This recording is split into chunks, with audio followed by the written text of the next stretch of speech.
எப்ப பாரு எதையாச்சும் நினைச்சு கவலைப்பட்டுக்கிட்டே இருக்கிற ஓவர் திங்கிங் பர்சனா நீங்க? சரி, ரொம்ப நேரமா என்ன யோசிச்சுட்டு இருக்க? உனக்கு சொன்னா புரியாது மச்சான். வாயை திறந்து பேசு. உனக்கு சொன்னா புரியாது மச்சான். மனசுல எதுவும் வச்சு கூடாது.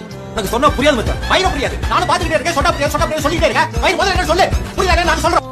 உங்களோட ஓவர் திங்கிங்க கம்ப்ளீட்டா ஸ்டாப் பண்றதுக்கு சூப்பரான டிப்ஸ் சொல்றேன். அந்த சேவ் பண்ணி வச்சுட்டு என்ன ஃபாலோ பண்ண மறந்துடாதீங்க. ஓவர் திங்கிங் எனக்கு இருக்கிற மிகப்பெரிய கட்டப்படும். எனக்கு சாதாரணமா இருக்காது.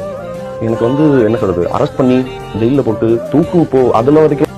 உங்களுக்கு இப்ப பாஸ்ட படிக்கிற ஒண்ணே இல்ல, ஃபியூச்சர் படிக்கிற ஒண்ணும் சுத்தமா இருக்க போறது இல்ல. நீங்க வாழ போறது எல்லாமே இந்த ஒரே ஒரு நாள் மட்டும்தான். நீங்க இப்ப சொல்லுங்க, உங்களுக்கு இருக்கிற அந்த கடைசி ஒரு நாள்ல உங்களுக்கு பிடிச்ச விஷயங்களெல்லாம் நீங்க செஞ்சு அந்த நாளை உங்களுக்கு பிடிச்ச மாதிரி ஜாலியா யூட்டிலைஸ் பண்ணுவீங்களா? அப்படி இல்லைன்னா கண்டதையும் பத்தி யோசிச்சு உங்களோட அந்த நாளை நீங்க வேஸ்ட் பண்ணுவீங்களா? அந்த மொமெண்ட் என்ஜாய் பண்றதை விட்டு நிறைய யோசிக்காது.